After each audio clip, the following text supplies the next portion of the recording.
Tamparan itu dibalas dengan dorongan yang menghancurkan tulang kakiku. Suamiku menyeretku ke ruang bawah tanah yang gelap, menyuruhku merenungi kesalahan. Di tengah rasa sakit, aku menghubungi ayahku, sang penguasa dunia hitam. Ayah, ratakan mereka semua. Jangan sisakan satu pun. Sebelum ceritanya dimulai, silakan tulis di kolom komentar dari daerah mana saja teman-teman yang menonton cerita ini.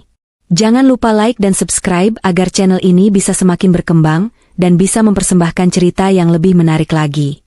Hujan deras mengguyur Jakarta malam itu, seolah langit turut menangis meratapi nasib yang akan menimpaku. Kilat menyambar sesekali, menerangi jalanan aspal basah di kawasan elit Menteng.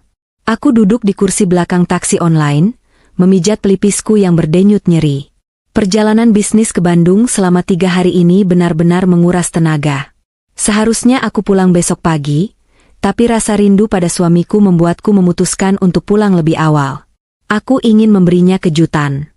Aku tersenyum kecil membayangkan wajah terkejut Mas Edo saat melihatku muncul di pintu kamar malam ini.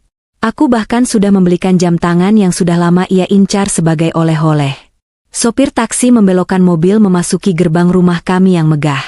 Rumah pilar putih 2 lantai itu tampak sepi, hanya lampu teras yang menyala remang. "Terima kasih, Pak," ucapku sambil menyerahkan ongkos dan turun dengan hati-hati agar tidak basah kuyup. Aku membuka pintu utama dengan kunci cadanganku. Hening. Tidak ada suara televisi atau musik yang biasa Mas Edo dengarkan. Mungkin dia sudah tidur, pikirku. Aku melangkah pelan menaiki tangga marmer melingkar menuju lantai 2. Namun, langkahku terhenti saat mendengar suara tawa dari arah kamar utama. Tawa itu bukan tawa Mas Edo sendirian. Ada suara perempuan. Tawa yang manja, mendesah, dan sangat familiar. Jantungku berdegup kencang, memukul rongga dada dengan keras. Perasaan tidak enak mulai menjalar dari ulu hati. Dengan tangan gemetar, aku mendekati pintu kamar yang sedikit terbuka. Cahaya lampu tidur yang hangat merembes keluar dari celah pintu. Aku mendorong pintu itu pelan. Pemandangan di depanku membuat seluruh darah di tubuhku seolah berhenti mengalir. Koper kecil di tanganku terlepas, jatuh berdebum ke lantai. Di atas ranjang pernikahan kami, suamiku, laki-laki yang kucintai sepenuh hati, sedang memeluk perempuan lain. Mereka berdua menoleh kaget mendengar suara koperku terjatuh. Wajah perempuan itu membuatku semakin mual. Itu Clara, sahabatku sendiri. Perempuan yang sering makan malam bersama kami, yang sering kudengarkan curhatnya tentang pria idaman. Ternyata pria idamannya adalah suamiku. Safira? Mas Edo tampak tergagap, wajahnya pucat pasi. Ia buru-buru menarik selimut untuk menutupi tubuh mereka. Sementara Clara, bukannya merasa bersalah, ia justru menatapku dengan tatapan menantang. Ia menyibakkan rambut panjangnya dengan gaya angkuh, seolah ia adalah ratu di kamar itu. "Kenapa kamu pulang sekarang? Bukannya besok?" tanya Mas Edo, bukan permintaan maaf yang keluar, melainkan pertanyaan defensif. Aku tidak bisa menjawab. Mulutku terasa keluh. Rasa sakit, kecewa, dan amarah bercampur menjadi satu, meledak di kepalaku. Aku melangkah maju, mendekati sisi tempat tidur. Clara tersenyum sinis. "UPS, ketahuan deh. Maaf ya, Safira. Edo kesepian kalau kamu sibuk kerja terus," ucap Clara dengan nada yang dibuat-buat. Emosiku memuncak. Tanpa berpikir panjang, tanganku melayang. Plak! Tamparan keras mendarat di pipi mulus Clara. Suaranya menggema di seluruh ruangan. Clara memekik, memegangi pipinya yang langsung memerah. "Dasar wanita murahan. Kamu makan di rumahku, berteman denganku, dan ini balasanmu?" teriakku. Suaraku parau menahan tangis. Mas Edo melompat turun dari tempat tidur. Wajahnya merah padam karena marah. Bukan marah pada dirinya sendiri, tapi marah padaku. "Apa-apaan kamu, Safira? Jangan kasar sama dia," bentak Mas Edo. Ia mendorong bahuku kasar. Aku terhuyung ke belakang. "Kamu membela dia? Di depan istrimu yang sah? Kamu selingkuh di rumah kita, Mas. Di kamar kita. Kamu itu istri yang membosankan. Kamu pikir aku betah hidup sama kamu yang kaku?" Clara memberikan apa yang tidak bisa kamu berikan. sergah Mas Edo. Kata-katanya lebih tajam dari pisau belati. Kalau begitu ceraikan aku. Jangan injak-injak harga diriku seperti ini. Aku maju lagi, hendak menyerang Clara yang kini bersembunyi di balik punggung Mas Edo dengan wajah pura-pura ketakutan. Cukup. Mas Edo berteriak. Tangan kekarnya mencengkeram lenganku, lalu dengan sekuat tenaga, ia mendorongku ke arah pintu. Dorongannya terlalu kuat. Aku kehilangan keseimbangan. Kakiku tersandung karpet tebal di ambang pintu, dan tubuhku meluncur ke arah tangga. Dunia seakan berputar lambat. Aku berusaha menggapai pegangan tangga, tapi tanganku hanya menepuk udara kosong. Bruk! Tubuhku menghantam anak tangga marmer yang keras. Aku terguling-guling tanpa ampun. Bahu, punggung, dan kepalaku membentur sudut-sudut tajam. Hingga akhirnya, aku mendarat di lantai dasar dengan posisi kaki kiri tertekuk aneh. Arg! Jeritan kesakitan lolos dari bibirku. Rasa nyeri yang luar biasa menyengat dari pergelangan kakiku, menjalar hingga ke otak. Tulangku patah. Aku tahu itu. Rasanya panas dan menyakitkan, membuat pandanganku berkunang-kunang. Di atas tangga, Mas Edo dan Clara melihat ke bawah. Clara menutup mulutnya, tapi matanya tidak menyiratkan rasa kasihan. Mas Edo terlihat panik sejenak, tapi kemudian wajahnya mengeras. Ia sadar ia telah melakukan kesalahan fatal. Namun alih-alih menolongku, sifat aslinya yang licik mengambil alih. Ia turun dengan tergesa-gesa. Bukan untuk memanggil ambulans, tapi ia justru mencengkeram rambutku, memaksaku mendongak. Sakit, Mas, tolong. Rintihku. Air mata sudah membasahi wajahku, bercampur dengan keringat dingin. Ini semua salahmu. Kalau kamu tidak pulang dan tidak membuat keributan, ini tidak akan terjadi, desisnya di depan wajahku. Edo, gimana ini? Kalau dia lapor polisi. Suara Clara terdengar dari atas tangga. Dia tidak akan lapor siapa-siapa, jawab Mas Edo dingin. Ia menyeretku. Benar-benar menyeretku di lantai seperti karung sampah. Rasa sakit di kakiku semakin menjadi-jadi setiap kali tubuhku bergeser. Aku mencoba memberontak, mencakar tangannya, tapi tenagaku hilang karena syok dan rasa sakit. Mas, sakit. Hentikan. Bawa aku ke rumah sakit. Aku memohon, berharap ada sisa hati nurani di dadanya. Namun nihil. Ia membuka pintu gudang bawah tanah di dekat dapur. Gudang itu tempat kami menyimpan barang-barang bekas yang tidak terpakai, tempat yang lembab, gelap, dan jarang sekali dibuka. Kamu perlu merenung, Safira. Introspeksi diri. Pikirkan kenapa suamimu bisa mencari wanita lain, ucapnya kejam. Ia melemparku masuk ke dalam kegelapan. Tubuhku menghantam lantai beton yang dingin dan berdebu. Bau apek langsung menusuk hidungku. Mas, jangan. Gelap. Kakiku patah. Mas, tolong. Teriakku histeris. Nikmati waktumu di situ sampai kamu sadar dan mau menurut padaku, katanya dingin. Pintu berat itu ditutup. Bunyi kunci diputar terdengar sangat nyaring di telingaku, mengunci nasibku malam itu. Mas Edo, buka. Tolong. Aku berteriak sekuat tenaga, memukul pintu kayu itu meski tanganku sakit. Tapi tidak ada jawaban. Hanya suara langkah kaki yang menjauh, lalu hening. Aku sendirian dalam kegelapan total, dengan kaki yang patah dan hati yang hancur berkeping-keping. Air mataku tumpah ruah, bukan hanya karena sakit fisik, tapi karena pengkhianatan yang begitu brutal dari orang yang paling kupercaya.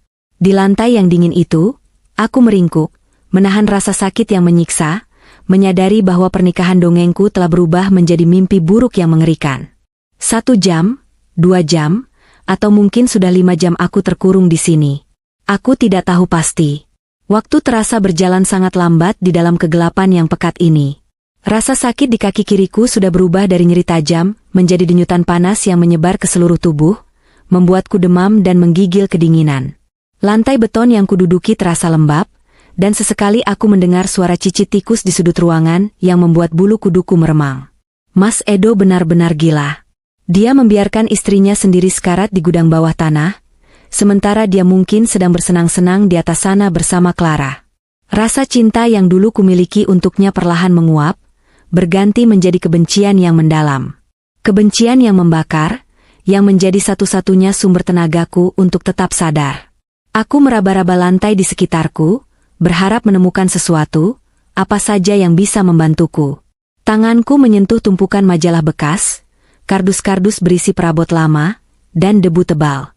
Pikiranku melayang ke masa lalu, ke identitas asliku yang selama ini kusembunyikan rapat-rapat demi menjadi Safira, istri pengusaha yang anggun dan penurut. Mereka tidak tahu siapa aku sebenarnya.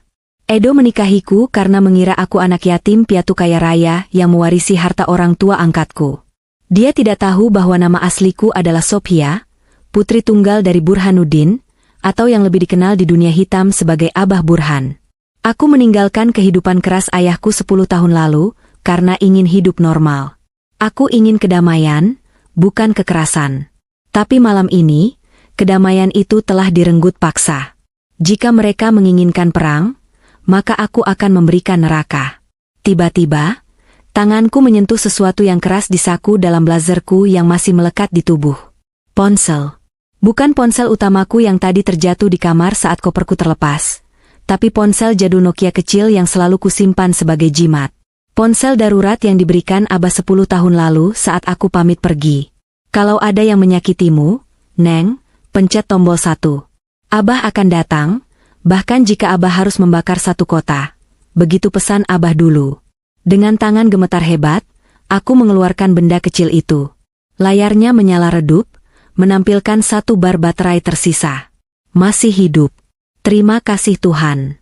Sinyal di ruang bawah tanah ini sangat buruk. Timbul tenggelam.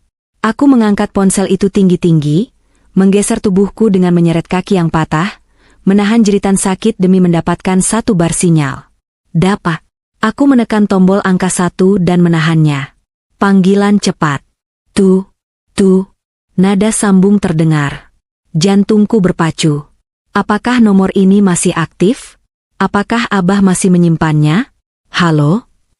Suara berat dan serak di ujung sana terdengar. Suara yang sudah 1 dekade tidak kudengar, tapi masih sangat akrab di telingaku.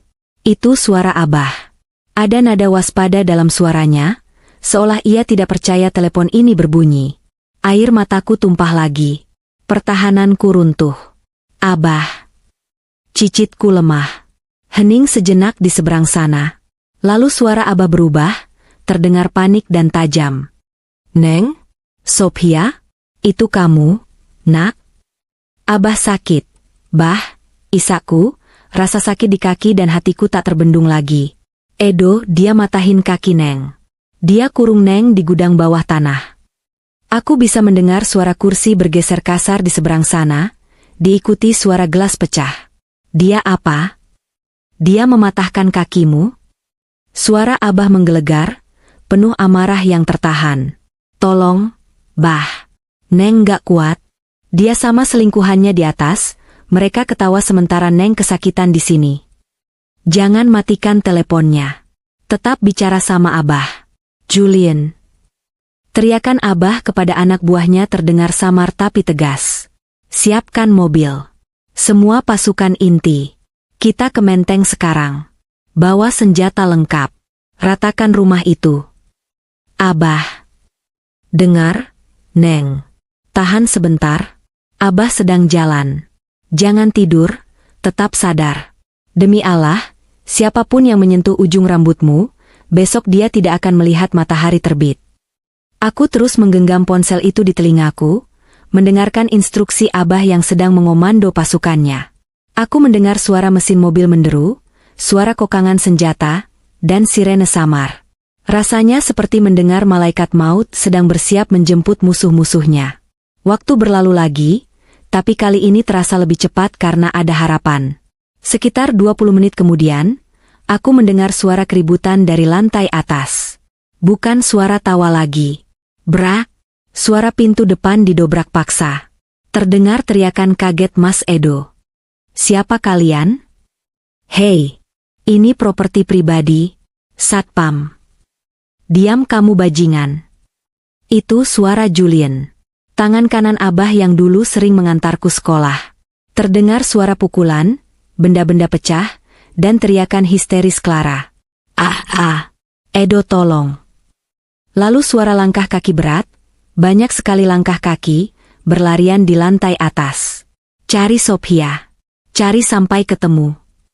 Suara Abah menggelegar di seluruh penjuru rumah.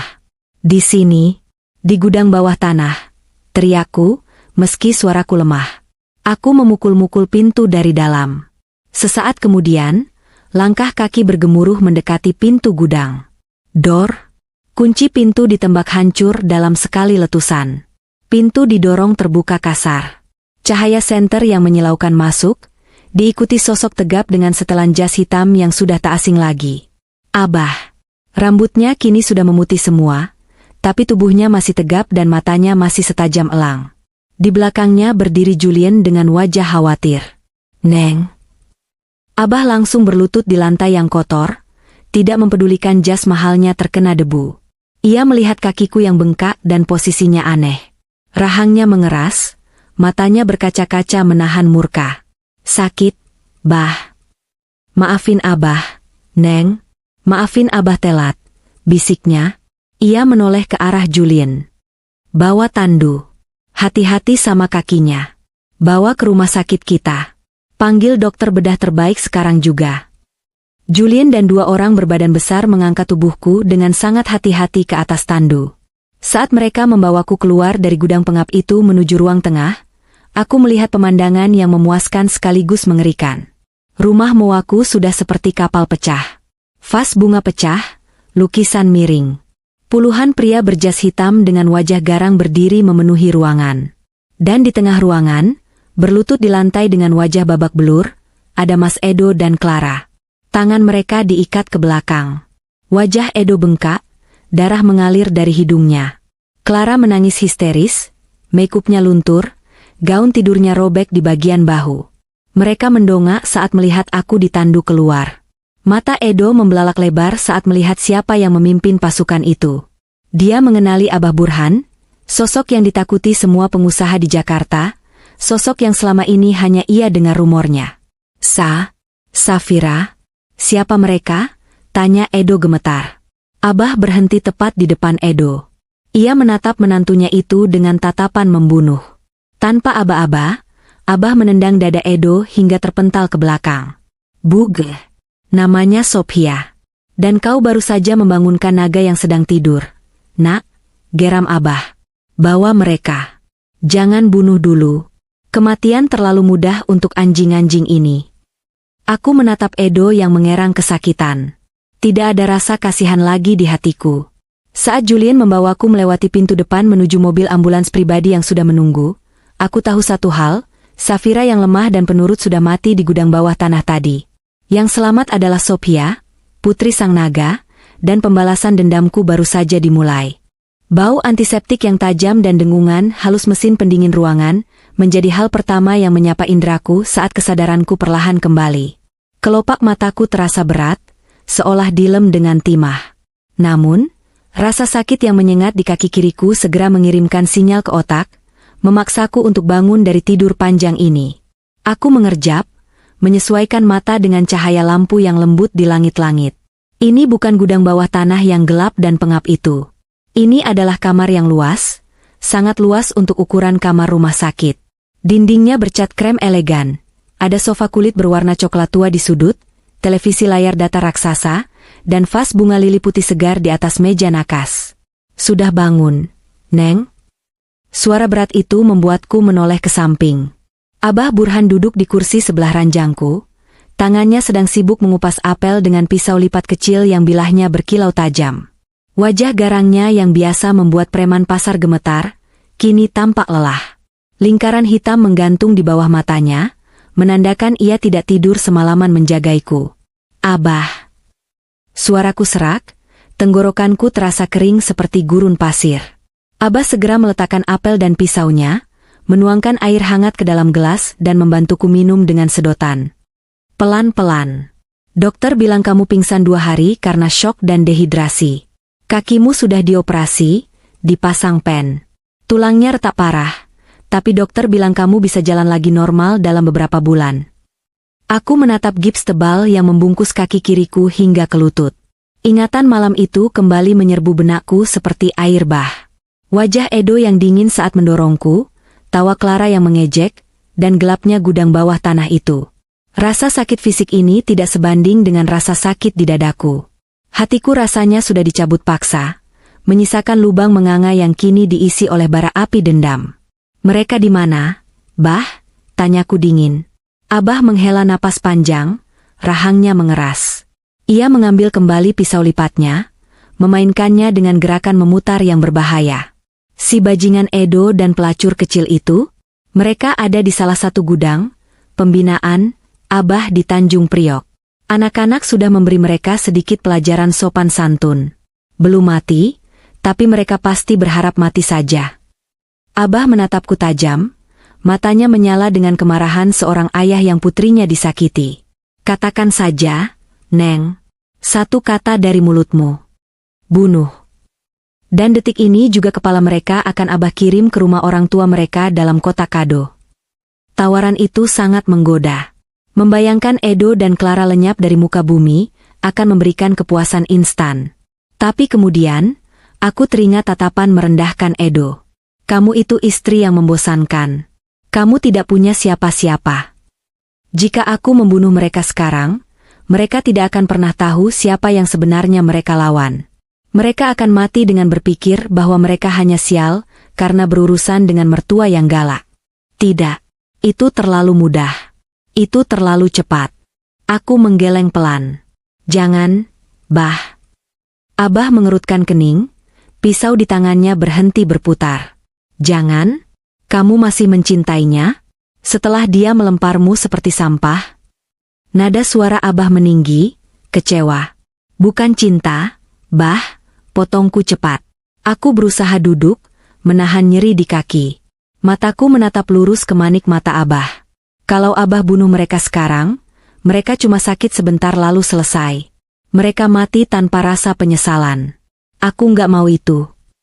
Aku menarik napas dalam, merasakan sosok Safira, yang lemah lembut perlahan mati, digantikan sepenuhnya oleh Sophia. Aku mau mereka hancur. Bah, hancur sehancur-hancurnya. Aku mau Edo kehilangan perusahaannya, kehilangan harga dirinya, kehilangan nama baiknya, sampai dia mengemis di kaki Neng minta ampun. Aku mau dia merasakan jadi sampah, seperti dia memperlakukan Neng kemarin. Abah terdiam sejenak, menatapku lekat-lekat. Perlahan, senyum tipis terbit di bibirnya. Senyum bangga. Itu baru anak Abah. Darah naga memang tidak pernah jadi air. Pintu kamar diketuk pelan, lalu terbuka. Julian masuk dengan setelan jas rapi yang pas di tubuh atletisnya. Di tangannya ada sebuah tablet dan tumpukan berkas. Wajahnya yang biasanya datar tanpa ekspresi, sedikit melembut saat melihatku sudah sadar.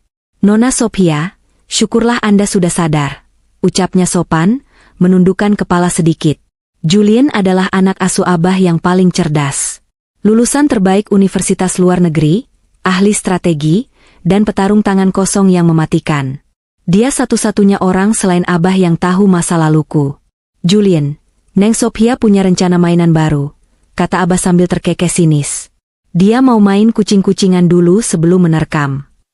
Julian mengangguk paham. Ia berjalan mendekat dan menyerahkan tablet itu padaku. Sesuai dugaan Abah dan Nona, bisnis properti Edo Hartono tidak sebersih kelihatannya. Saya sudah menggali data keuangannya selama 48 jam terakhir. Aku menerima tablet itu, menggulir layar yang menampilkan deretan angka dan grafik. Mataku menyipit membaca laporan itu. PT Graha Sentosa milik Edo terlilit utang bank yang sangat besar karena gaya hidup mewahnya dan kegagalan proyek apartemen di Bekasi, jelas Julian dengan suara tenang namun tajam. Untuk menutupi lubang itu, dia menerima suntikan dana dari sumber yang tidak jelas. Dan tebak siapa penyuntik dananya? Ayahnya Clara, tebakku. Tepat, jawab Julian.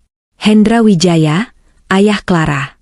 Tapi masalahnya, uang Hendra Wijaya bukan uang bersih. Perusahaan logistik milik keluarga Wijaya terindikasi kuat menjadi kedok penyelundupan barang elektronik ilegal dan narkoba skala kecil dari pelabuhan tikus. Aku tersenyum miring. Ini dia. Senjata yang kubutuhkan. Jadi, Edo mencuci uang haram keluarga Clara lewat proyek propertinya.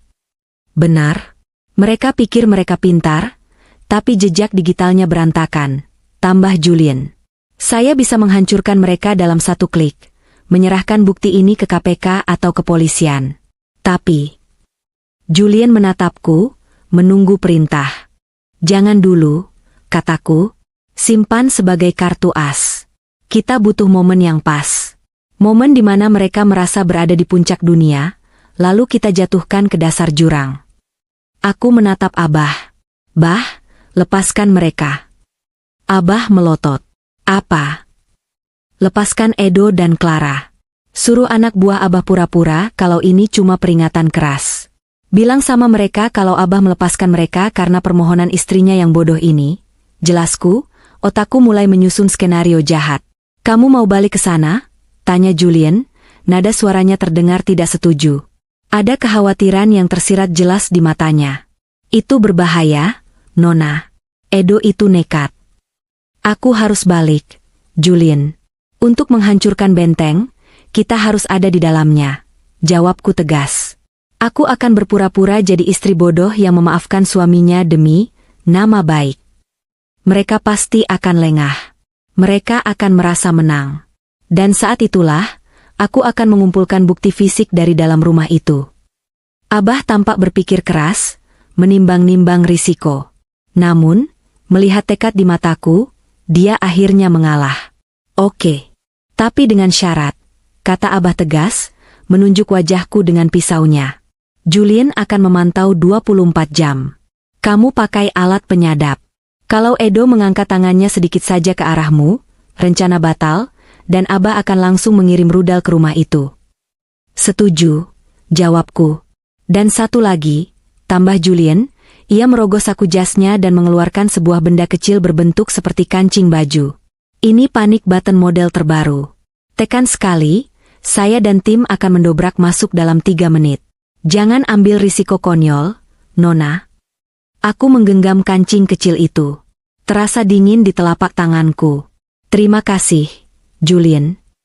Julian menatapku lama, ada sorot mata yang sulit kuartikan. Mungkin kasihan, mungkin kagum, atau mungkin sesuatu yang lain yang selama ini ia sembunyikan.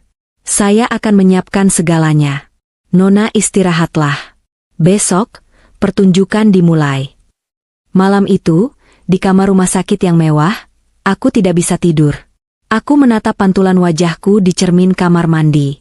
Wajah itu terlihat pucat. Ada luka gores di pipi, tapi matanya berbeda.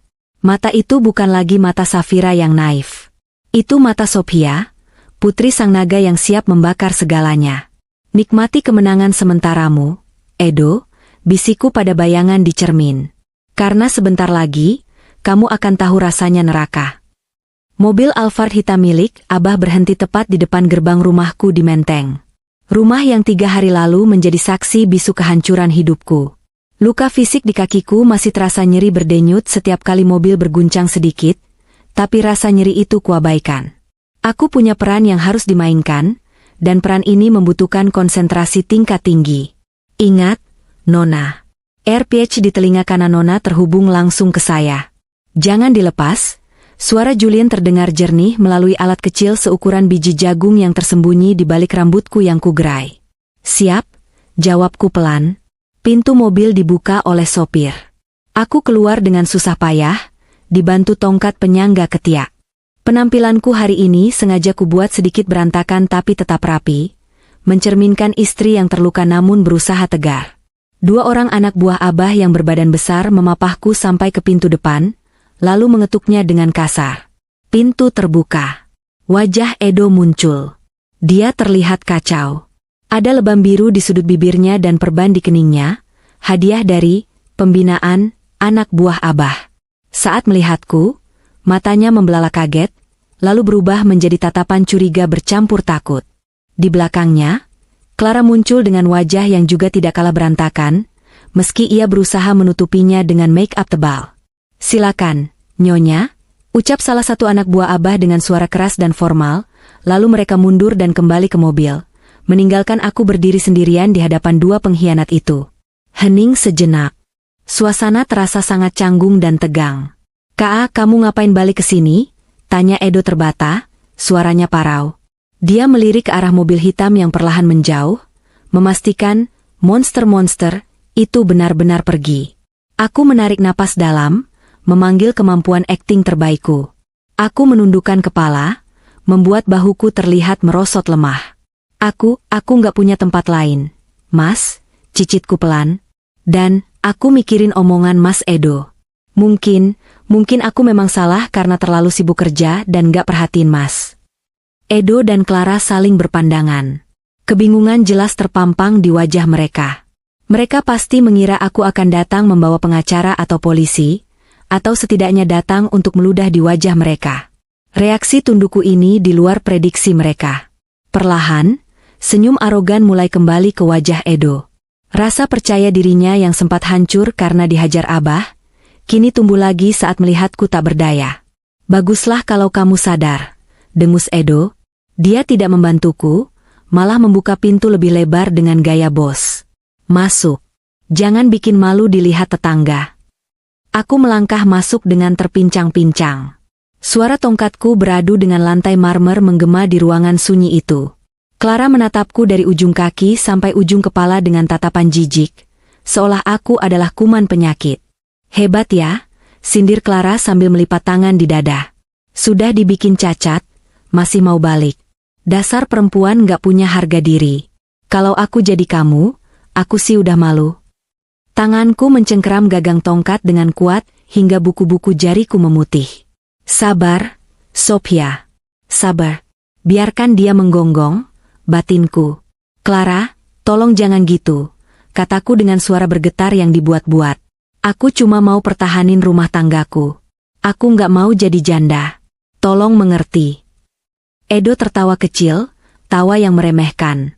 Dia berjalan menuju sofa dan menghempaskan tubuhnya di sana, mengangkat kakinya ke atas meja. Dengar ya, Safira. Karena kamu sudah memohon-mohon begini, aku izinkan kamu tinggal di sini lagi. Tapi ingat posisimu. Jangan pernah lagi berani ngelawan aku atau Clara. Dan jangan pernah hubungi bapakmu yang preman gila itu lagi. Kalau sampai dia atau anak buahnya datang lagi, aku pastikan kamu yang bakal nyesel. Iya, Mas. Aku janji. Aku nggak akan hubungi Abah lagi. Kemarin aku cuma panik. Dustaku? Bagus. Sekarang sana ke kamarmu. Aku muak lihat kakimu yang digips itu. Bikin selera makan hilang, usir Edo sambil mengibaskan tangan. Aku mengangguk patuh dan berjalan perlahan menuju tangga. Butuh usaha keras untuk menaiki tangga dengan satu kaki dan tongkat. Sementara mereka berdua hanya menonton dari bawah, bahkan Clara terdengar cekikikan melihat kesulitanku. Kasihan banget ya, kayak siput, bisik Clara yang sengaja dikeraskan. Biarin aja, sayang. Biar dia tahu rasa, jawab Edo. Sesampainya di kamar tamu, karena kamar utama sudah dikuasai mereka, aku menutup pintu dan menguncinya. Tubuhku merosot di balik pintu. Napasku memburu menahan amarah yang meledak-ledak. Rasanya ingin sekali aku turun ke sana dan menancapkan tongkat ini ke tenggorokan mereka. Akting yang bagus, Nona. Sangat meyakinkan, suara Julian terdengar di telingaku. Tahan emosi. Sekarang istirahat dulu. Nanti malam saat mereka tidur, kita mulai operasinya. Malam pun tiba. Rumah menjadi sunyi. Jam menunjukkan pukul 2 pagi. Aku bisa mendengar dengkuran halus Edo dari kamar sebelah, kamar utama yang dulu adalah kamarku. Dengan gerakan sangat pelan, aku bangun dari tempat tidur. Aku tidak menggunakan tongkat karena suaranya terlalu berisik. Aku menggunakan teknik berjalan yang diajarkan pelatih bela diri Abah dulu, menumpukan berat badan sedemikian rupa agar tidak menimbulkan bunyi, meski dengan kaki yang sakit. Aku mengenakan sarung tangan tipis. Tujuanku adalah ruang kerja Edo di lantai bawah.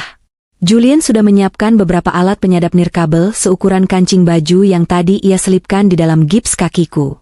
Aku menuruni tangga seperti hantu. Setiap langkah adalah pertaruhan. Jika Edo bangun dan melihatku, tamatlah riwayat sandiwaraku. Jantungku berpacu kencang, adrenalin mengalir deras.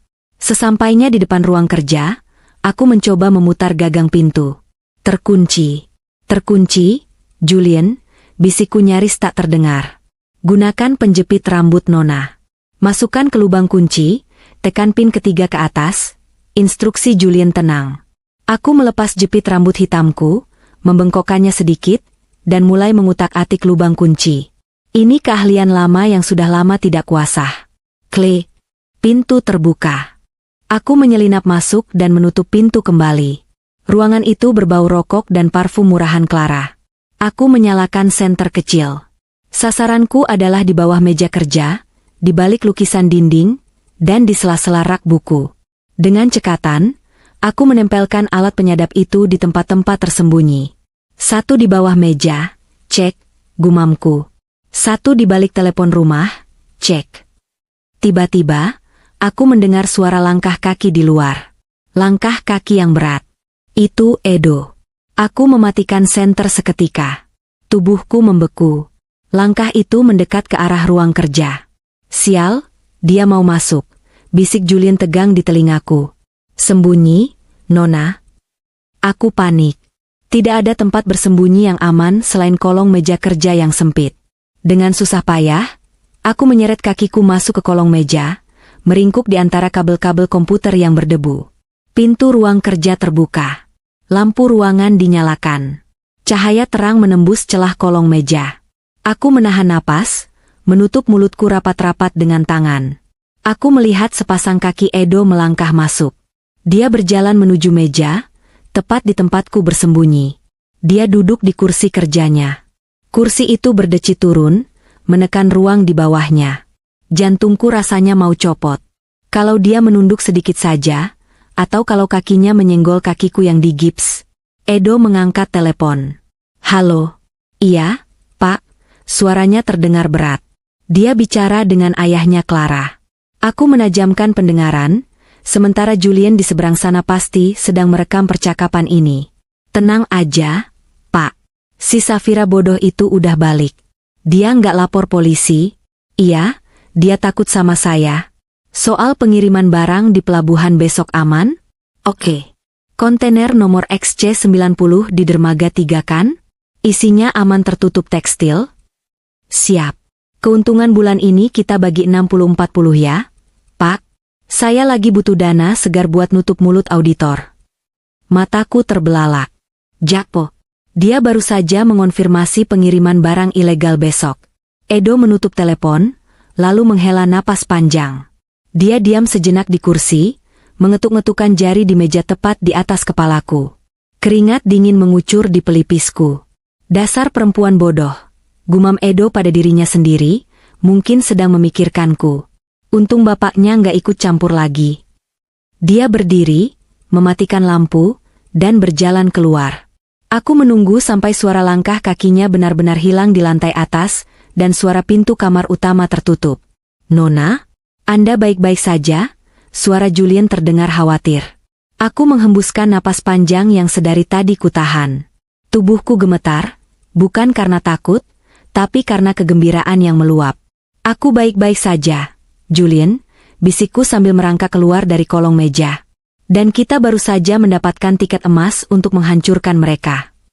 Malam itu, di dalam kegelapan rumah musuhku, aku tersenyum. Topeng istri penurut ini bekerja dengan sempurna. Edo berpikir dia adalah raja di kastilnya, padahal dia baru saja membiarkan Trojan Horse masuk ke dalam bentengnya. Besok, permainan sesungguhnya dimulai. Malam yang dinanti-nantikan akhirnya tiba. Langit Jakarta tampak cerah, seolah semesta sedang mempersiapkan panggung megah untuk sebuah pertunjukan drama kolosal yang akan kunsutradarai malam ini. Grand Ballroom, sebuah hotel bintang 5 di kawasan SCBD, telah disulap menjadi lautan kemewahan. Lampu kristal raksasa menggantung di langit-langit, memantulkan cahaya keemasan ke seluruh penjuru ruangan. Bunga-bunga impor yang diterbangkan langsung dari Belanda menghiasi setiap sudut, menebarkan aroma wangi yang bercampur dengan parfum mahal para sosialita ibu kota. Aku duduk di depan cermin rias di kamar hotel yang disewa khusus untuk persiapan keluarga direksi. Seorang penata rias sewaan sedang memoleskan lipstik berwarna nude ke bibirku. Edo, suamiku, berdiri di belakangku sambil mematut diri dengan setelan jas tuxedo hitam rancangan desainer ternama. Dia terlihat gagah, harus kuakui itu. Wajahnya berseri-seri, penuh percaya diri, seolah dia adalah raja dunia yang tak tersentuh. Dia sama sekali tidak tahu bahwa singgasananya berdiri di atas pasir hisap yang siap menelannya bulat-bulat. Ingat, Safira, ucap Edo dingin sambil merapikan dasi kupu-kupunya. Dia menatap pantulan wajahku di cermin dengan tatapan menilai, bukan mengagumi. Malam ini banyak investor penting. Jangan bikin malu. Jangan banyak bicara. Cukup senyum dan angguk. Kaki kamu yang pincang itu sudah cukup merusak pemandangan, jadi jangan tambah dengan tingkah laku bodoh. Aku menelan ludah, menahan gejolak amarah yang mendidih di ulu hati. Iya, Mas. Aku akan duduk diam di meja belakang sesuai perintah Mas.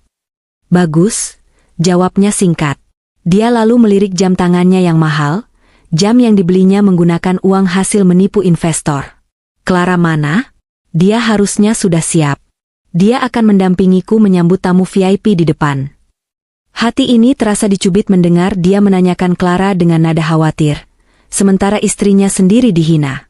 Clara, tentu saja, ada di kamar sebelah, sedang bersiap dengan gaun merah menyala yang harganya puluhan juta rupiah, dibeli menggunakan kartu kredit perusahaan atas nama biaya operasional. Mungkin sebentar lagi, Mas, jawabku pelan. Edo mendengus, lalu keluar ruangan tanpa menoleh lagi padaku. Setelah pintu tertutup, aku menatap penata rias itu. Dia tampak canggung mendengar percakapan kami. Mbak, panggilku. Ya, Bu Safira. Ganti lipstiknya, perintahku tegas. Suaraku berubah, tidak lagi lemah lembut seperti tadi. Aura Sophia mulai keluar. Penata rias itu terkejut. Maksud ibu? Tapi tadi Pak Edo minta yang natural. Saya bilang ganti, potongku. Tatapanku tajam menusuk matanya melalui cermin. Pakai warna merah darah. Bold red. Dan ubah tatanan rambut saya. Jangan digelung layu seperti ini. Gerai saja, buat bergelombang dan bervolume. Saya mau terlihat seperti ratu, bukan pembantu. Wanita itu terdiam sesaat, seolah terhipnotis oleh otoritas dalam suaraku. Dengan tangan sedikit gemetar, dia mengangguk. Baik, Bu, segera. 1 jam kemudian, aku turun ke ballroom. Aku mengenakan gaun sutra hitam panjang yang elegan, menutupi gips di kakiku dengan belahan rok yang sopan namun misterius. Lipstik merah menyala di bibirku, menjadi pernyataan perang tersirat. Aku berjalan menggunakan tongkat, namun kali ini aku tidak berjalan menunduk. Aku mengangkat dagu tinggi-tinggi. Saat aku memasuki ruangan pesta, suasana sudah ramai. Denting gelas kristal dan alunan musik jazz menyambutku. Mataku menyapu ruangan, mencari target. Di tengah kerumunan, Edo dan Clara sedang tertawa lepas bersama sekelompok pengusaha tua. Clara tampak mencolok dengan gaun merahnya, menempel manja di lengan Edo seolah dialah nyonya besar acara ini. Banyak tamu yang berbisik-bisik melihat kedekatan mereka yang tidak wajar, namun tidak ada yang berani menegur karena Edo sedang berada di puncak kejayaannya. Selamat malam, Nyonya Edo, sapa seorang pria parubaya yang tiba-tiba muncul di sampingku. Dia memegang segelas wine. Aku menoleh. Itu Pak Haryo, salah satu investor terbesar Edo saat ini. Tapi yang Edo tidak tahu, Pak Haryo adalah teman lama Abah Burhan. Salah satu, bidak catur, yang kami pasang. Selamat malam, Pak Haryo, sapaku ramah, tersenyum penuh arti. Bagaimana pestanya? Menyenangkan, jawab Pak Haryo sambil menyesap minumannya. Matanya melirik ke arah Edo. Domba itu terlihat sangat gemuk dan siap disembelih. Semua instruksi dari Tuan Burhan sudah saya jalankan. Begitu Anda memberi kode, kami cabut semua modal. Tunggu sebentar lagi, Pak. Biarkan dia terbang sedikit lebih tinggi, supaya jatuhnya lebih sakit. Bisikku. Siap, Nyonya. Pak Haryo membungkuk hormat lalu berlalu, membaur kembali dengan kerumunan. Acara inti dimulai. Lampu ruangan diredupkan, sorot lampu fokus ke panggung utama. Edo naik ke atas panggung diiringi tepuk tangan meriah. Dia berdiri di podium, tersenyum lebar menyapu seluruh hadirin. Clara berdiri tidak jauh dari panggung, menatapnya dengan binar mata bangga yang menjijikan. Aku duduk di meja paling belakang, di sudut gelap, memegang panic button yang kali ini berfungsi sebagai remote control untuk server multimedia, berkat bantuan Julien yang sudah meretas sistem hotel sejam yang lalu. Selamat malam, bapak-bapak, ibu-ibu, dan para kolega yang terhormat. Suara Edo menggema melalui pengeras suara. Malam ini adalah malam yang bersejarah. 5 tahun PT Graha Sentosa berdiri, dan tahun ini kita mencatat keuntungan terbesar sepanjang sejarah perusahaan. Tepuk tangan kembali membahana. Edo semakin bersemangat.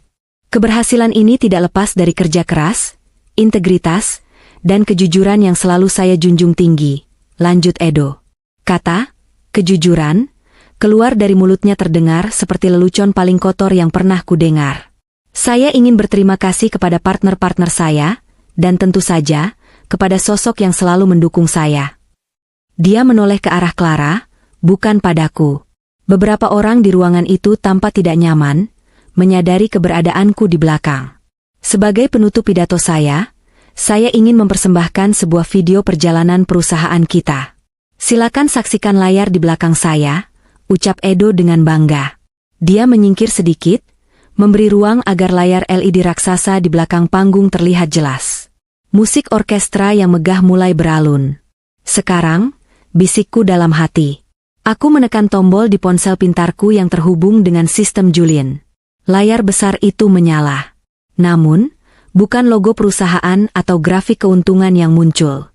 Gambar yang muncul sedikit bersemut, hitam putih, dengan sudut pandang dari atas, khas rekaman CCTV.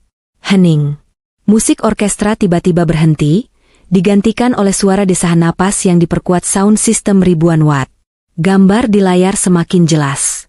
Itu adalah rekaman dari kamar tidur rumah kami. Terlihat jelas sosok Edo dan Clara di atas ranjang. Wajah mereka terlihat sangat jelas. Tidak bisa disangka lagi. Gas. Suara keterkejutan serentak terdengar dari ratusan tamu undangan. Suasana hening seketika berubah menjadi riuh rendah. Gelas-gelas terjatuh. Orang-orang menutup mulut. Di atas panggung, Edo membeku. Dia berbalik menatap layar dengan wajah pucat pasi. Matanya melotot seakan hendak keluar. Clara, yang berdiri di pinggir panggung, menjerit histeris sambil menutupi wajahnya dengan tas tangan. Matikan. Matikan itu. Siapa operatornya? Matikan, teriak Edo panik, suaranya pecah di mikrofon. Tapi video itu tidak berhenti. Justru berganti. Kali ini bukan video asusila, melainkan slide-slide dokumen. Dokumen rahasia yang kufoto malam itu. Laporan keuangan ganda. Bukti transfer ke rekening pribadi Clara. Bukti penggelapan pajak. Dan yang paling fatal, bukti chat WhatsApp antara Edo dan ayah Clara tentang penyelundupan barang ilegal di pelabuhan. Tulisan besar muncul di layar, penggelapan pajak penyelundupan barang ilegal, PT Graha Sentosa Keluarga. Keriuhan di ballroom semakin menjadi-jadi. Para investor mulai berteriak marah. Wartawan yang diundang untuk meliput kesuksesan, kini justru mendapat berita skandal terbesar tahun ini. Blitz kamera berkedip-kedip gila-gilaan, mengabadikan wajah hancur Edo. Bohong. Itu fitnah. Itu rekayasa AI, teriak Edo putus asa, berusaha membela diri. Keringat dingin membanjiri wajahnya. Di tengah kekacauan itu, aku berdiri. Suara tongkatku yang mengetuk lantai kayu terdengar berirama. Entah bagaimana, kerumunan orang-orang itu membelah, memberiku jalan menuju panggung. Sorot lampu sorot yang tadinya liar, kini berhenti tepat di atasku. Semua mata tertuju padaku. Istri yang pincang. Istri yang dikhianati. Aku berjalan pelan menaiki tangga panggung. Edo menatapku dengan tatapan horor, seolah melihat hantu. Safira, gumamnya. Kamu, apa yang kamu lakukan? Aku merebut mikrofon dari tangannya yang gemetar. Aku berdiri di tengah panggung, menatap ratusan tamu yang kini hening menunggu apa yang akan kukatakan. Selamat ulang tahun perusahaan, suamiku, ucapku tenang, suaraku menggema jernih, penuh wibawa. Maaf kadonya sedikit mengejutkan. Aku pikir, karena kamu suka kejutan, seperti membawa selingkuhan ke kamar kita, kamu pasti akan menyukai kejutan ini. Aku menoleh ke arah Clara yang kini menangis meraung-raung di lantai, gaun merahnya yang mahal tampak konyol. Dan untuk kamu, Clara, lanjutku dingin. Terima kasih sudah menjaga suamiku saat aku sibuk. Sekarang, silakan ambil dia. Ambil juga semua hutang-hutangnya, kasus hukumnya, dan kebangkrutannya. Aku kembalikan barang bekas ini padamu. Aku melepaskan cincin pernikahanku, cincin berlian yang dulu Edo pasangkan dengan janji manis palsu. Aku menjatuhkannya ke lantai panggung. Ting! Bunyi cincin jatuh itu terdengar nyaring di keheningan. Mulai detik ini, aku, Safira, mengundurkan diri sebagai istrimu dan sebagai komisaris pasif perusahaan ini. Pengacara saya akan mengurus sisanya. Tutupku. Aku berbalik dan berjalan turun panggung. Edo berusaha mengejarku, mencengkeram tanganku. Safira, jangan gila. Kamu menghancurkan semuanya. Kita bisa bicara. Aku menepis tangannya kasar. Kali ini, tanpa ragu, aku mengayunkan tongkat penyanggaku menghantam tulang kering kakinya. ARGH. Edo menjerit kesakitan, jatuh berlutut. Aku menunduk, membisikkan sesuatu tepat di telinganya. Namaku Sophia, Edo. Bukan Safira. Dan jangan pernah sentuh Putri Naga jika tidak ingin terbakar. Aku meninggalkan ballroom itu dengan kepala tegak. Di belakangku, kekacauan meledak. Polisi berseragam lengkap, yang sudah dihubungi Julian, mulai merangsek masuk ke dalam ruangan. Pesta mewah itu berubah menjadi tempat kejadian perkara. Dan aku, berjalan keluar menembus pintu lobi hotel, menghirup udara malam Jakarta yang terasa sangat segar dan membebaskan. Di sana, mobil Abah sudah menunggu. Julian berdiri di samping pintu mobil, tersenyum tipis sambil membukakan pintu. Pertunjukan yang luar biasa, Nona, ucapnya. Kita baru mulai, Julian. Babak selanjutnya adalah menghancurkan sisa-sisanya, jawabku sambil masuk ke dalam mobil. Sinar matahari pagi menembus tirai kamar apartemen mewah milik Abah tempatku menginap sementara. Aku menyesap teh hangat sambil menonton televisi. Semua stasiun berita menayangkan hal yang sama, skandal megah pengusaha properti, perselingkuhan, korupsi, dan penyelundupan. Wajah Edo dan Clara terpampang jelas di layar kaca dengan label, terduga, dan buronan. Video di pesta semalam viral di semua platform media sosial. Netizen Indonesia, dengan segala ketajaman jari-jarinya, sudah bergerak. Akun Instagram Edo dan Clara diserbu jutaan komentar hujatan. Foto-foto aib mereka tersebar di mana-mana. Bahkan ada tagar tim istri sah yang menjadi trending topik nomor 1. Pintu apartemen terbuka. Abah masuk dengan wajah cerah, membawa koran pagi. Lihat ini, Neng. Saham perusahaan Edo bukan cuma anjlok, tapi terjun bebas sampai disuspend bursa efek. Nilainya sekarang 0 besar. Kertas toilet lebih berharga daripada saham Geraha Sentosa. Aku tersenyum puas. Bagaimana dengan aset-asetnya, Bah? Bank sudah bergerak pagi-pagi buta. Rumah di Menteng sudah disegel. Mobil-mobil mewahnya sudah ditarik leasing.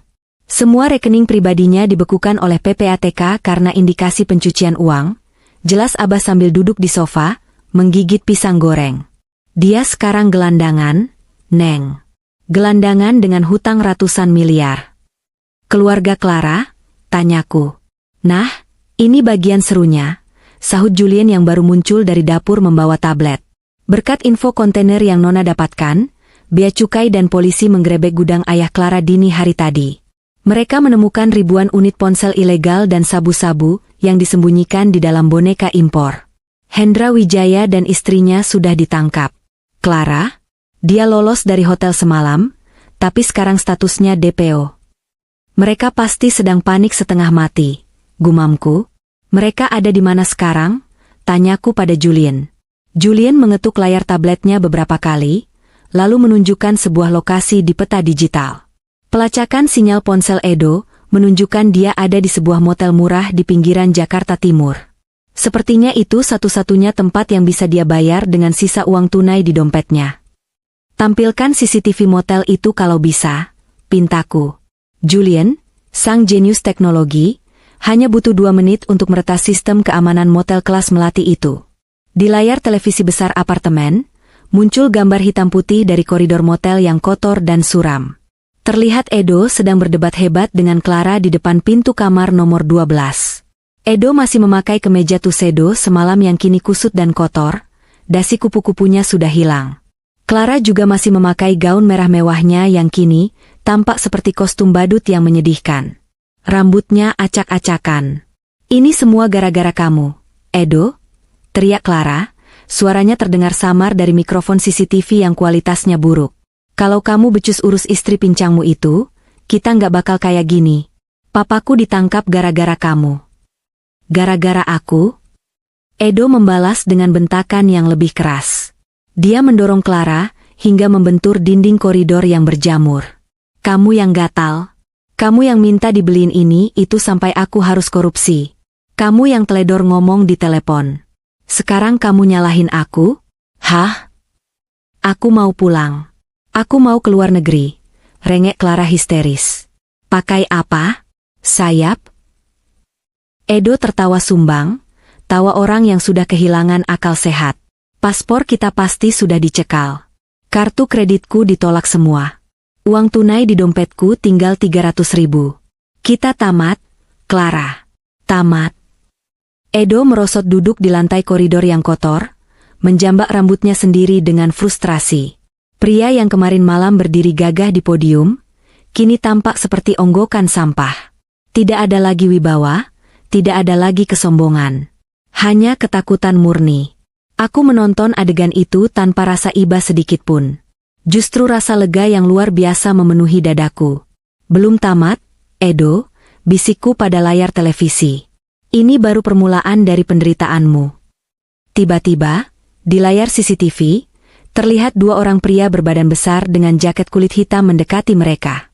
Itu bukan polisi. Itu debt collector. Tapi bukan sembarang penagih hutang. Aku mengenali tato naga di leher salah satu pria itu. Itu anak buah Abah dari divisi penagihan khusus. Edo mendongak. Wajahnya memucat melihat dua raksasa itu. "Tuan Edo Hartono?" tanya salah satu pria itu. Siapa kalian?" tanya Edo gemetar. "Kami mewakili konsorsium investor yang uangnya Anda gelapkan. Bos kami ingin uangnya kembali. Hari ini, tunai." Saya nggak punya uang, tolong, beri waktu." Edo memohon, menyatukan kedua tangannya. "Tidak ada waktu," jawab pria itu dingin. Dia memberi isyarat pada temannya.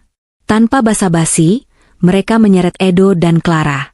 Clara menjerit-jerit minta tolong, tapi di motel seburuk itu, teriakan minta tolong adalah hal biasa yang diabaikan penghuni lain. "Bawa mereka," perintahku pada Julian yang sedang berkomunikasi dengan tim di lapangan melalui AirPage. "Jangan sakiti fisik mereka terlalu parah dulu. Buat mereka merasakan teror psikologis. Sita semua barang yang menempel di badan mereka. Jam tangan, cincin, anting, bahkan sepatu mahal mereka. Biarkan mereka lari tanpa alas kaki." "Siap, Nona," jawab Julian. Di layar, aku melihat Edo dan Clara dipaksa menyerahkan jam tangan Rolex dan perhiasan mereka. Pria berjaket kulit itu bahkan memaksa Edo melepas sepatu pantofel kulit buayanya.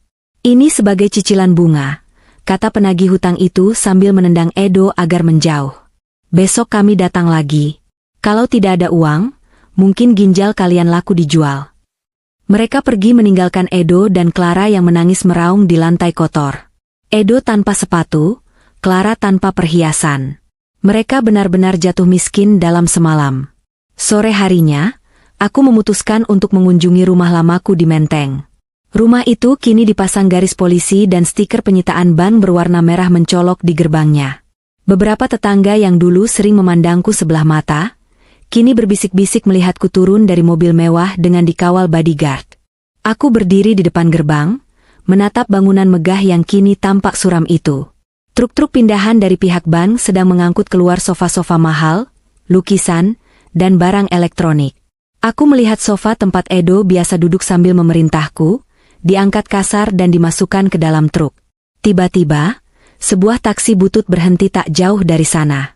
Pintu terbuka, dan Edo melompat keluar. Dia berlari ke arahku dengan kaki telanjang yang lecet dan berdarah. Penampilannya sangat kacau, matanya merah dan liar. "Safira," teriaknya. Dia mencoba mendekat, tapi dua bodyguard Abah langsung menghadangnya. mendorongnya hingga jatuh tersungkur di aspal panas. "Jangan berani mendekat," ucap bodyguard itu garang. Edo menatapku dari aspal, air mata bercampur debu di wajahnya. "Safira, tolong aku. Tolong bicara sama Bang. Ini rumah kita, Safira. Kenangan kita." Aku tertawa kecil. Tawa yang dingin dan kering. "Kenangan kita? Kenangan saat kamu mendorongku dari tangga itu? Atau kenangan saat kamu bercinta dengan Clara di kamar kita?" "Aku hilaf, Safira. Aku dijebak Clara. Dia yang menggoda aku. Aku masih mencintaimu." Edo merangkak, mencoba menggapai ujung gaunku. Betapa menyedihkannya dia. Seorang pengkhianat yang kini menjual harga dirinya demi selembar atap. Aku mundur selangkah, menghindari sentuhan tangannya yang kotor. "Jangan sebut nama cinta dengan mulut kotormu itu, Edo. Rumah ini bukan milik kita lagi. Dan aku bukan istrimu lagi." Aku memberi isyarat pada Julian. Dia menyerahkan sebuah amplop coklat padaku. Aku melempar amplop itu tepat ke wajah Edo. "Apa ini?" tanya Edo bingung. "Surat gugatan cerai. Dan tagihan biaya rumah sakit kakiku. Tambahan, tagihan sewa karena kamu sudah menumpang hidup di hatiku selama ini," jawabku tajam. "Safira, kamu gak bisa sekejam ini."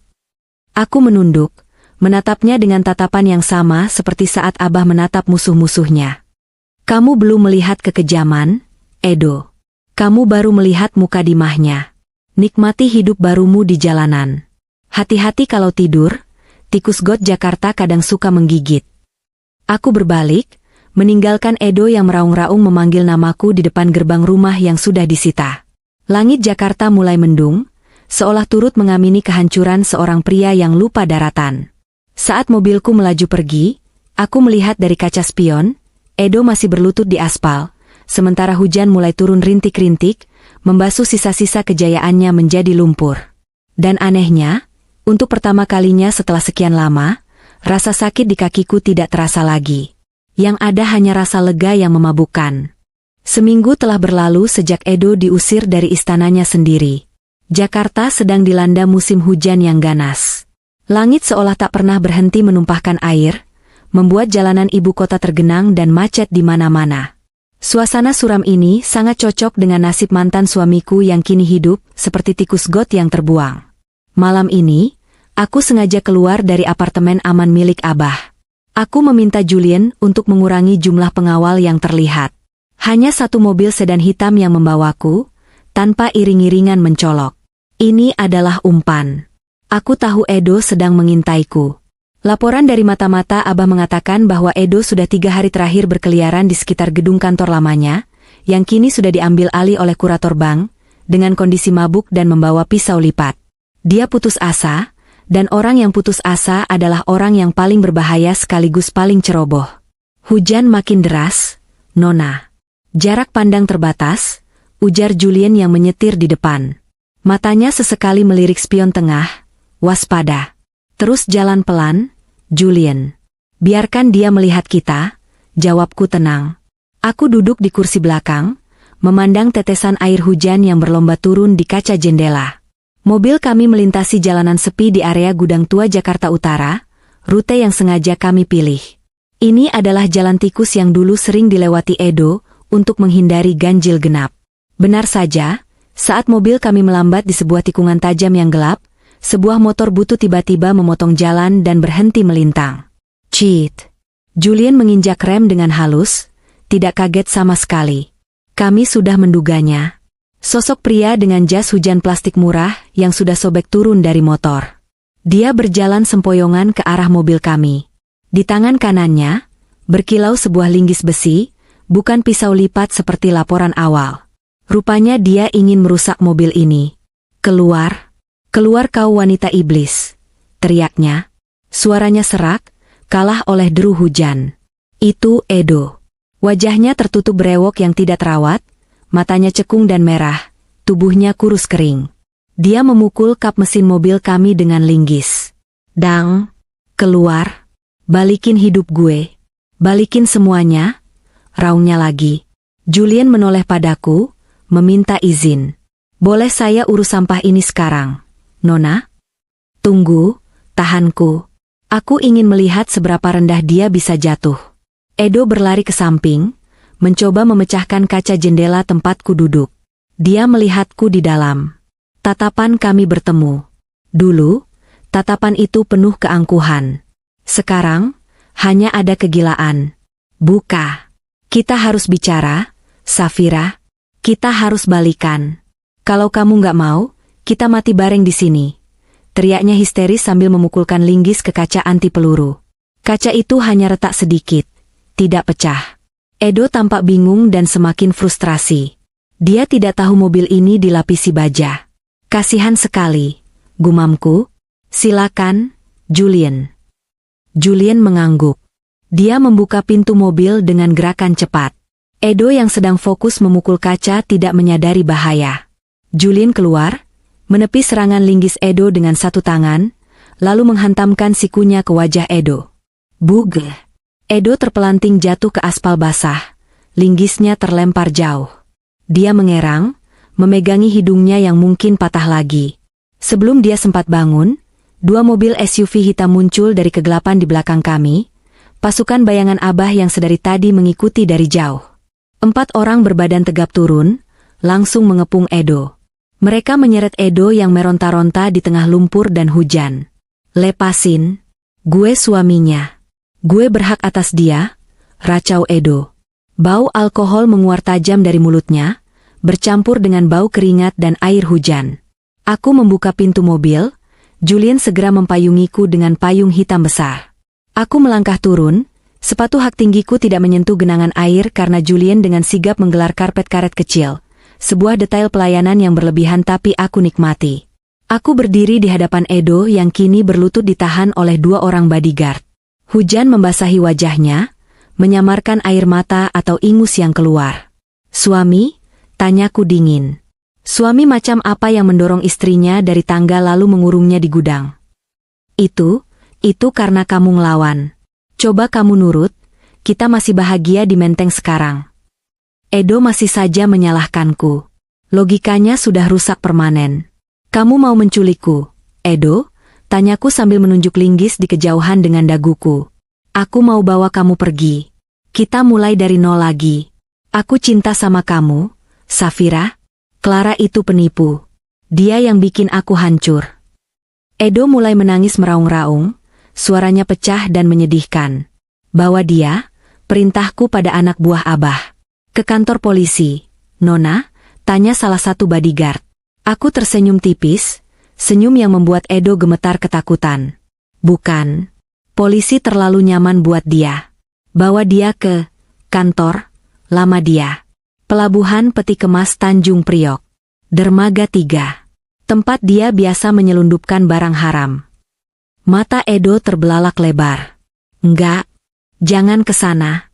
Di sana banyak preman. Jangan. Oh, kamu lupa ya. Aku membungkuk sedikit, menatap matanya lekat-lekat. Ayahku adalah rajanya preman di kota ini. Kamu akan pulang ke rumah aslimu, Edo. Edo diseret masuk ke dalam bagasi mobil SUV. Teriakannya yang memilukan teredam saat pintu bagasi ditutup rapat. Kami berkonvoy menembus hujan menuju utara Jakarta. Ke tempat di mana segala dosa Edo bermula, dan di mana semuanya akan berakhir malam ini. Sesampainya di pelabuhan, suasana sangat sepi dan mencekam. Tumpukan peti kemas raksasa membentuk lorong-lorong labirin yang gelap. Hanya lampu sorot dermaga yang menyala remang-remang. Angin laut berhembus kencang, membawa aroma garam dan karat. Edo dilempar keluar dari mobil tepat di tengah area terbuka yang dikelilingi tumpukan kontainer. Dia menggigil kedinginan, basah kuyup, dan ketakutan setengah mati. Di depannya, berdiri Abah Burhan dengan setelan jas hujan panjang ala mafia Italia, merokok dengan santai. Di belakang Abah, puluhan anak buahnya berdiri diam seperti patung, memegang tongkat pemukul dan rantai. Selamat datang kembali, Nak Edo, sapa Abah dengan suara berat yang menggema. Dengar-dengar kamu sering main di sini sama mendiang karirmu. Edo mundur, merangkak di aspal kasar dermaga. Ampun, Bah, ampun. Saya salah. Saya hilaf. Aku berjalan mendekat, berdiri di samping Abah. Julian tetap setia di belakangku, memegang payung agar tak setetes pun air hujan mengenai bajuku. Kamu mencoba menculik putrinya naga, Edo, kata Abah sambil membuang puntung rokoknya dan menginjaknya. Di dunia kami, hukuman untuk itu adalah nyawa. Edo bersujud, mencium kaki Abah yang terbungkus sepatu bot kulit. Jangan bunuh saya. Saya lakuin apa aja. Saya jadi budak Abah. Saya cuci mobil Abah. Tolong jangan bunuh saya. Betapa rendahnya dia sekarang. Laki-laki yang dulu membentakku, yang merasa dirinya dewa, kini menjilat sepatu ayahku demi bernapas satu hari lagi. Pemandangan ini sungguh memuaskan, tapi juga menjijikkan. Aku menyentuh lengan Abah pelan. Bah. Abah menoleh. Kenapa, Neng? Mau Abah lempar dia ke laut sekarang? Biar jadi umpan hiu. Aku menggeleng. Jangan kotori tangan Abah dengan darah sampah ini. Laut pun pasti menolak bangkai dia. Aku maju selangkah mendekati Edo. Dia mendongak, menatapku dengan penuh harap, mengira aku akan menyelamatkannya karena cinta. Aku tidak akan membunuhmu, Edo, ucapku datar. Wajah Edo seketika cerah. Terima kasih, Safira. Terima kasih. Aku tahu kamu masih sayang. Diam, potongku tajam. Aku tidak membunuhmu karena kematian itu terlalu mudah. Itu jalan keluar bagi pengecut. Aku ingin kamu hidup. Hidup? Ya. Hidup panjang umur, lanjutku kejam. Hidup untuk melihat mantan istrimu yang tak berguna, ini menjadi lebih sukses dari yang pernah kau bayangkan. Hidup untuk merasakan setiap detik penderitaan di penjara. Tiba-tiba, suara sirene polisi terdengar meraung-raung mendekat. Puluhan mobil patroli dengan lampu rotator biru memasuki area pelabuhan. Edo tampak bingung. Dia menatapku, lalu menatap polisi. Kamu panggil polisi? Tentu saja. Aku warga negara yang taat hukum, jawabku santai. Aku melaporkan percobaan penculikan dan penyerangan. Ditambah lagi, Julian sudah menyerahkan semua bukti penyelundupanmu yang dulu ke polisi. Kamu akan membusuk di penjara minimal 15 sampai 20 tahun, Edo. Dan saat kamu keluar nanti, kamu sudah tua, miskin, dan tidak punya siapa-siapa. Polisi-polisi itu turun dengan senjata lengkap. Mereka bukan datang untuk menangkap kami, melainkan untuk Edo. Rupanya koneksi Abah di kepolisian sudah mengatur segalanya agar terlihat legal. Edo diborgol kasar oleh polisi. Dia meronta, berteriak, memaki-maki aku dan Abah. Dasar wanita ular. Pengkhianat, kau pikir kau bisa bahagia? Aku kutuk kau, Safira. Aku kutuk kau. Aku hanya tersenyum manis sambil melambaikan tangan saat dia diseret masuk ke mobil tahanan. Dah, Mas Edo. Selamat menikmati renungan panjangmu di sel. Anggap saja itu ganti rugi karena pernah mengurungku di gudang. Mobil polisi membawa Edo pergi, menjauh dari pelabuhan, menjauh dari hidupku untuk selamanya. Hujan mulai reda, menyisakan gerimis tipis.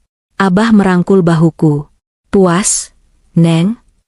Sangat, Bah, jawabku lega. Beban berat di dadaku akhirnya terangkat sepenuhnya. Ayo pulang. Besok aku harus kerja. Ada perusahaan yang harus kubereskan. 6 bulan kemudian. Pemandangan dari lantai 50 gedung pencakar langit di kawasan Sudirman ini selalu menakjubkan. Jakarta terhampar di bawah sana seperti miniatur kota yang sibuk.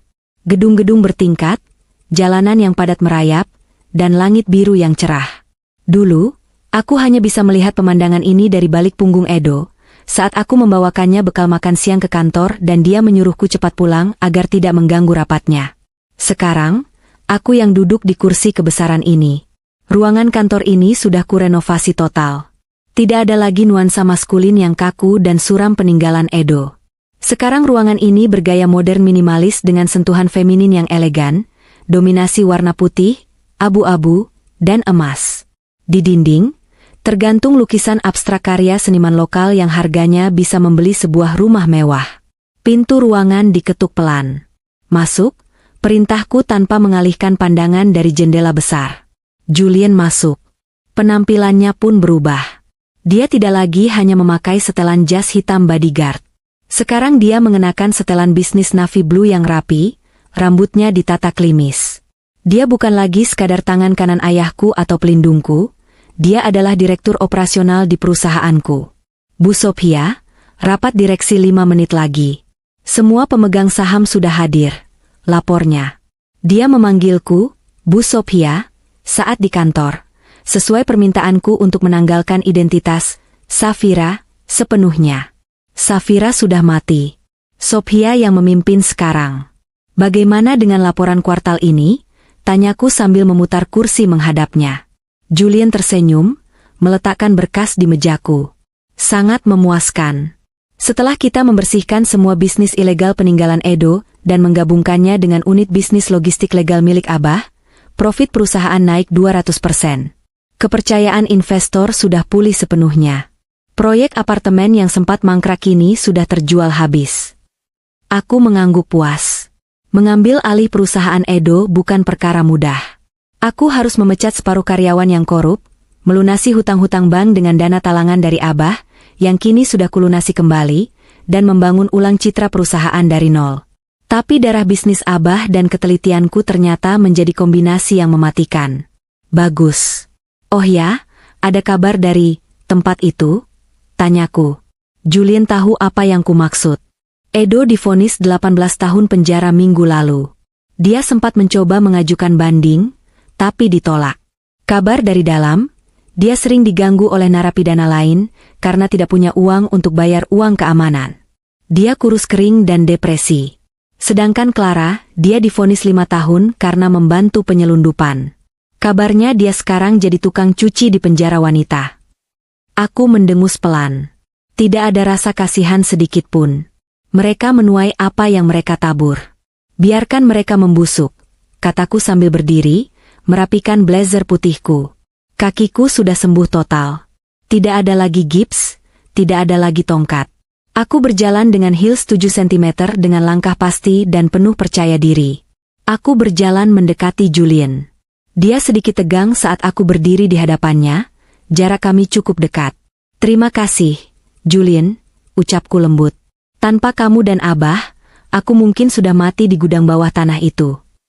Julian menatap mataku, ketegangan di wajahnya mencair menjadi tatapan hangat yang selama ini ia sembunyikan. Saya akan selalu ada di belakang Anda, Nona. Dulu, sekarang, dan selamanya. Anda adalah ratu kami. Jangan di belakang, koreksiku. Aku menyentuh dasinya, merapikannya sedikit. Berjalanlah di sampingku. Ratu butuh raja, atau setidaknya Perdana Menteri yang setia, kan? Wajah Julian memerah sedikit, tapi dia tersenyum. Senyum tulus yang jarang sekali ia tunjukkan. Siap, Bu Bos. Kami berjalan keluar ruangan bersama menuju ruang rapat. Saat pintu ruang rapat dibuka, semua orang di dalam, para pria tua, investor, dan eksekutif yang dulu meremehkanku, serentak berdiri. Mereka membungkuk hormat padaku. Bukan karena aku cantik, bukan karena aku istri siapa, tapi karena mereka takut dan segan pada kemampuanku. Aku duduk di kursi pimpinan di ujung meja panjang. Suasana hening menunggu titahku. Selamat pagi semuanya, sapaku dengan suara lantang dan berwibawa. Mari kita mulai rapatnya. Kita punya kota untuk dikuasai. Aku menatap mereka satu persatu. Di dalam hati, aku tersenyum pada diriku sendiri. Safira si istri penurut dan lemah sudah dikubur dalam-dalam bersama kenangan pahit di Menteng. Di sini, di puncak gedung pencakar langit Jakarta, yang ada hanyalah Sophia, putri sang naga, penguasa baru bisnis properti ibu kota. Dan tidak ada seorang pun yang akan berani menyakitiku lagi. Aku melirik keluar jendela kaca ruang rapat. Langit Jakarta begitu cerah, seolah ikut merayakan kemenanganku. Ini adalah akhir dari sebuah penderitaan, dan awal dari sebuah kejayaan yang abadi.